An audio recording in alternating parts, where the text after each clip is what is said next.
लोग वापस आ ही गए फिर से। आज मैं तुम सबके लिए मिस माइंड में के 10 चैप्टर एक्सप्लेन करने जा रहा हूँ। हाँ भाई, तुम लोगों का आज ना लकी डे है। आज मैं उठा, मैंने सोचा चैप्टर एक्सप्लेनेशन वीडियो बनानी है। मैं क्या एक एक करके क्या बनाऊंगा, मैं 10 चैप्टर एक ही में बना। पहली वीडियो है जिसमें मैं 10 चैप्टर कवर करने वाला हूँ, और इसमें फर्स्ट चैप्टर भी इंक्लूड होगा। जिन लोगों ने देखा ना वो थोड़ा सा स्किप कर देना, या फिर देख लो तो थोड़ा सा रिकैप हो जाएगा। तो चैप्टर फर्स्ट की शुरुआत में हम देखते हैं एक लड़के को जो बोल रहा होता है कि मेरे ग्रैंडफादर मर गए। बेस्ट वे टू स्टार्ट ए मानना, सबसे पहले आके बोला मेरा दादा मर गया, जो कि इसकी आखिरी फैमिली था। और ये बोल रहा है मैं कैसा आदमी, मैं ना रो रहा ना हंस रहा, मैं बस खड़े होकर देख रहा हूँ। और फिर उसके बाद ये डायरेक्ट किसी से पूछताछ नहीं करता क्या हुआ क्या नहीं हुआ, ये लोगों को मारने चला जाता है ये सोच के कि ये लोग इसके ग्रैंडफादर की डेथ से रिलेटेड होंगे। भाई ये थोड़ा अजीब है, पर ठीक है, वो गुस्सा निकाल रहा है अपना। और फिर उसके बाद ना कोई इसे पकड़ के जेल में डाल देता है। और हम जहां जेल पे आते हैं, इसके साथ ट्विस्ट पे ट्विस्ट हुए जा रहा है, क्योंकि जिसने इसको पकड़ के डाला था ना वो बहुत ही क्रेजी पावरफुल आदमी था, जिसे ये हर्ट भी नहीं कर पाया। उसी चीज के थोड़े गम से मैं कि ग्रैंडफादर का बदला अब नहीं ले पाऊंगा। लेकिन जहां सीन प्रिजन का आता है ना, एक विलेज के प्रिजन में डाल देते हैं, जैसे पहले के कैदियों को लेके जाते थे ना उधर प्रिजन में डालने के लिए, ऐसा ही है। इसको डाल दिया, ये वहां खड़े बैठ के यही सोच रहा है कि मैं अपने ग्रैंडफादर का बदला अब ले नहीं पाऊंगा, अब क्या करूंगा। और तभी ना वहां मिस्ट छाने लगती है, थिक मिस्ट, फॉग एक तरह से। और वो ना स्लीपिंग गैस होती है, जिससे कि सारे गार्ड्स वगैरह सो जाते हैं, और ये नहीं सो पाता क्योंकि इसको ना इम्यूनिटी होती है। तो तुम्हें एक और चीज बता दूं, इसको एक और चीज से इम्यूनिटी है, ये पॉइजन से इम्यून है बंदा, जिससे ये बस आंख बंद करके एक्टिंग कर रहा होता है। और जैसे जिसने वो फैलाया था ना मिस्ट वगैरह, वो बंदा आता है तो इसे उठाने लगता है, तो ये उठ के भागने लगता है क्योंकि ये बेहोश नहीं था, वो बंदा भी शौक था। लेकिन वो बंदा उस चीज पे ध्यान नहीं देता, वो इसे काट के नहीं भाई, अभी मारा, बस हाथ पैर पकड़े और एक जगह पे बिठा देता है। वो बोलता है कि देख, मैं तेरे को जीने का दूसरा मौका दे सकता हूँ अगर तू मेरी बात सुने।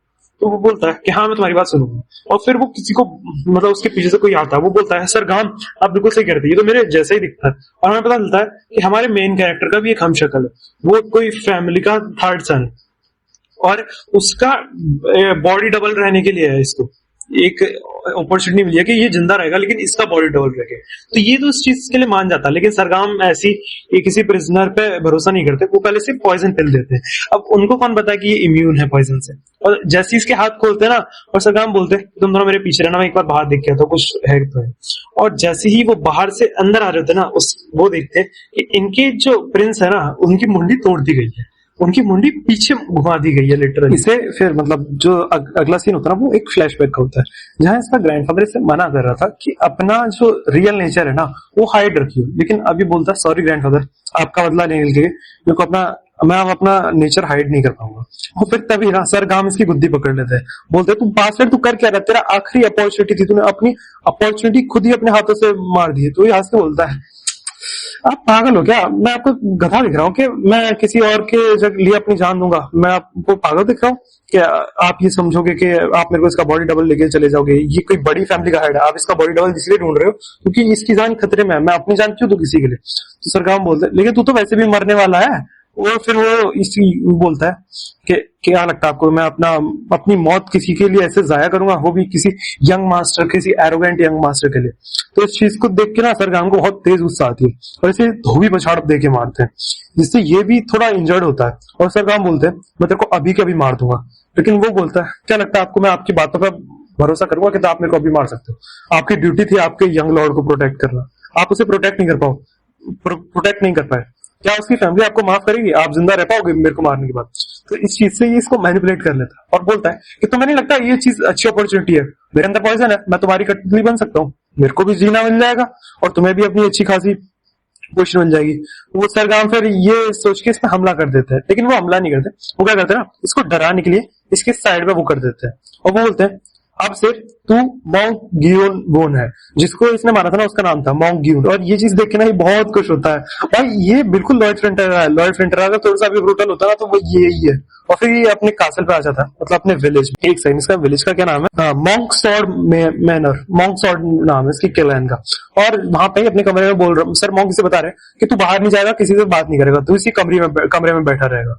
और इसको एंट्री डेट देके चले जाते हैं, बोलता है हर 24 घंटे में खाली है। और ये चीज सोच के ना इससे बहुत बड़ी खुशी मिलती है, क्योंकि आप फाइनली अपने दादा का रिवेंज दे पाएगा। और इसके गेट के बाहर ना एक पहरेदार खड़ा कर जाता है, क्या है उसका नाम, सर गांव इसके गेट के बाहर एक पहरेदार खड़ा कर जाता है, और वो उस पहरेदार को बहुत वार्न करके जाता है कि इसकी बातों में मत आना, ये बहुत चंट लड़का है, इसको मार्शल आर्ट्स नहीं आती। फिर भी यही चीज सोच के वो जो पहरेदार है ना, वो ये बोल रहा था कि इसे मार्शल आर्ट्स नहीं आती, फिर भी क्या ये इतना क्यों, इसने मास्टर को मार दिया, फिर भी इसे सर मॉन्क अपने साइड लेके घूम रहे हैं। और वो पूछता है कि अगर ये इसने धोखा दे दिया तो क्या करेंगे? वो बोलेंगे हम इसको मार देंगे और किसी और की साइड चले जाएंगे, किसी और का नाम डाल देंगे। तो इतना असैसिन्स है, मैं तुम्हें बता दूं। और उस पहरेदार का नाम ना काम है, काम नहीं है, काम। डिडंट यू से? हाँ, वो बोलता है कि हाँ मैंने पॉइजन तो खिला रखा है, लेकिन वो कुछ भी कर सकता है, वो थोड़ा पावरफुल बंदा है, उसे थोड़ा संभल के रहना। और गार्ड जो होता है ना, वो खड़े खड़े बहुत इरिटेट हो रहा था कि मेरे को इसे क्यों गार्ड करना चाहिए, ये तो हमारा मास्टर भी नहीं है, ये तो बस ऐसी कोई नौसिखिया है जिसे ये उठा लाए। और वो खड़े खड़े वहां बहुत इरिटेट हो रहा है। लेकिन तभी अंदर भाई ये बंदा एब्सोल्यूट जीनियस है। इसे 5 से 10 सेकंड लगे ये फिगर आउट करने के लिए कि ये लोग इसे मारने वाले, इसे धोखा देने वाले हैं। और जो वो है ना सर काम, वो साइड्स चेंज करने वाले हैं। और तभी बाहर सीन शिफ्ट होता है जहां दिखाया जाता है वो गार्ड सो रहा है, लेकिन अपना जो मेन कैरेक्टर है ना, जो अभी क्या नाम है इसका, प्रिंस, थर्ड प्रिंस बोलेंगे, जो थर्ड प्रिंस है वो बाहर आ जाता है। वो ऐसी फिर बोलता है कि मेरे को तो टहलने जाना है, मैं तो जाऊंगा। तो इस गार्ड बोलता है कि अंदर जानी तो बहुत गलत होगा, और इसका कॉलर पकड़ के इसे दीवार में फिट कर देता है। लेकिन भाई जो गार्ड होता है ना, वो कमजोर होता है, अपने सर काम से उनसे कमजोर होता है। और जैसे ही सेम मूव जो उन्होंने करा था ना, वो धोबी पछाड़ वाला, वो इस पर ट्राई कर देता है और इसके एक्यूपंक्चर पॉइंट्स को सही कर देता है।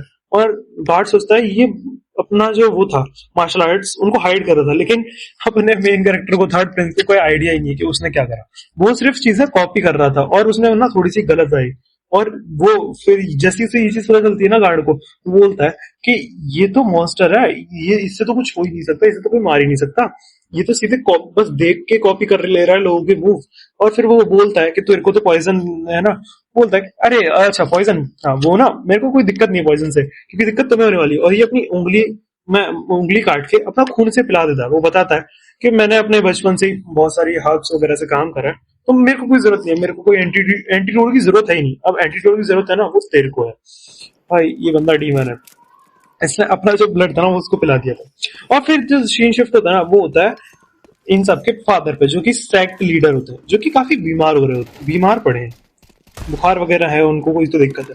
डॉक्टर उनका इलाज कर रहा होता है, लेकिन वो कर नहीं पा रहा बुड्ढा। और तभी इनकी जो फर्स्ट वाइफ थी ना, वो आ जाती है और वो बोलती है कि तुम चले जाओ, कि कोई शामन आके देख लेगा। वो बोलता है डॉक्टर कि शामनिज्म बस एक मिथ है। लेकिन वो बोलती है कि तू क्या चाहता है कि मैं अपने पति को ना बचाऊं? तो वो बोलता है कि नहीं नहीं, मैं तो ऐसा कुछ नहीं बोल रहा। तो वो चुपचाप चला जाता है वहां से। और यहाँ पे ना ये किसी को शामन को बुला रही है, कोई जादूगर। बोलती इसके इरादे ठीक नहीं लग रहे, क्योंकि ये भी अपने जो फर्स्ट बेटा है ना उसको राजा बनाना चाह रही है। और फिर जैसी ये सब खत्म होता है और ये दोनों फिर बाहर की साइड चलने लग जाते हैं। और वो बोलता है कि मेरे को सेक्ट वगैरह, अपना जो फोर्थ प्रिंस है ना, वो अपने गार्ड के साथ सेक्ट घूम रहा होता है। ये लोग, वो फोर्थ गार्ड से मना कर रहा होता है कि कोई देख लेगा आपको। वो फिर सरगाम को बता देगा, बोलता है मेरे को क्या करना, वो तो तेरी गलती है ना। फिर जो सीन शिफ्ट होता है ना, वो शामन पे शिफ्ट होता है, क्योंकि ये भाई कोई जादूगर सा लग रहा है कि कोई जादू से स्पिरिट वगैरह निकालेगा। और ये बोलता है कि हाँ मैं उनको सही कर दूंगा। और उसकी वाइफ भी बोलती है कि अगर तूने उन्हें सही कर दिया ना, तो मैं 300 सिल्वर कॉइन दूंगी तेरे को इमीडिएटली। और फिर ये इसको इसके कमरे तक छोड़ के आने लगता है। लेकिन तभी ना ये किसी को नोटिस करते हैं, जिसका नाम है मोक यूचिन। ये बंदा ना, ये है चौथा सन और हमारा वाला थर्ड सन है। ये बहुत मेहनती बंदा है, जो कि मार्शल आर्ट है ना उसको प्रैक्टिस करता था, एक्सरसाइज वगैरह करके। और जैसे ये लोग जा रहे होते हैं ना, तभी वहां से अपना थर्ड प्रिंस आता है।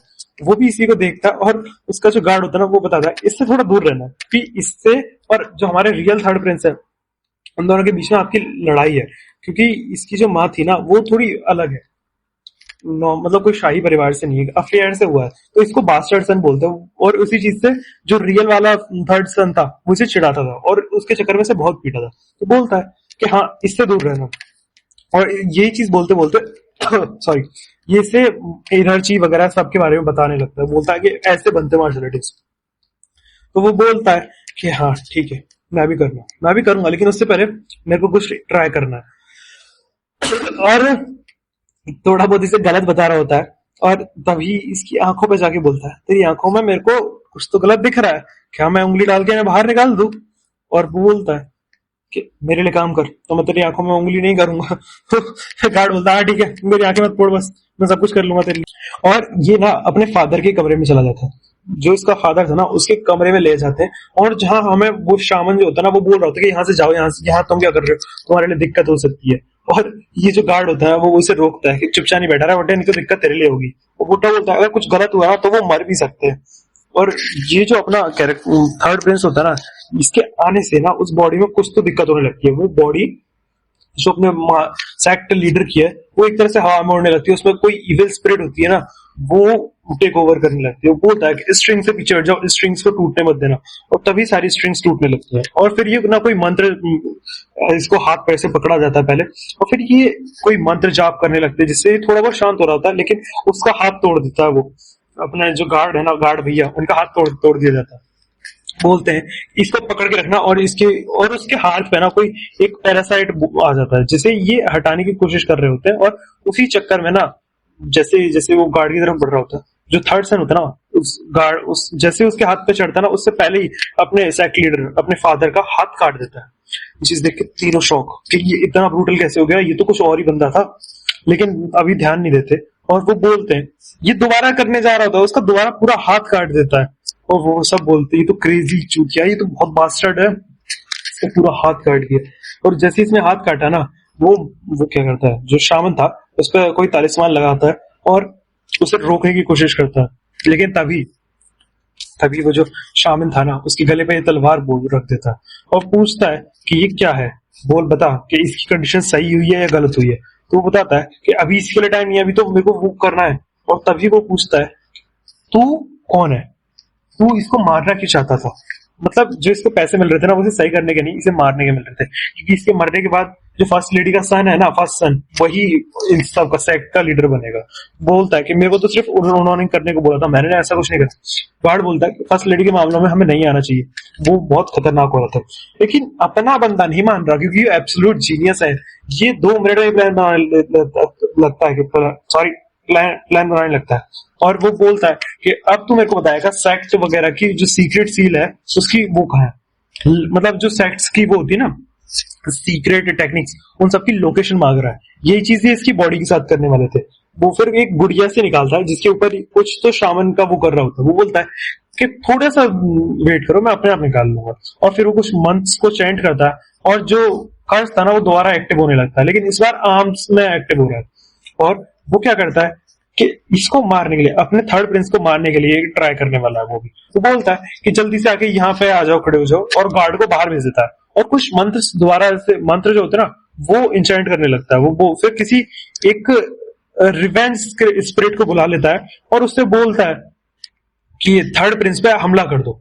और वो कर भी देता है। जैसे ही वो बोलता है ना कि तुम्हें ये स्ट्रिंग काटनी है, और वो जैसी स्ट्रिंग काटने जाता है तो उसे पता चल, स्ट्रिंग काट देता है, लेकिन उसे थोड़ी देर बाद रियलाइज होता है कि इसने क्या कर दिया, इसने इसे धोखा दे दिया। और ये इसे खड़े खड़े स्माइल दे रहा है। ये बच जाएगा, मुझे पता है ये बच जाएगा, ये इस सिचुएशन से ना बहुत आराम से निकल जाएगा। ये बहुत जीनियस बंदा है भाई।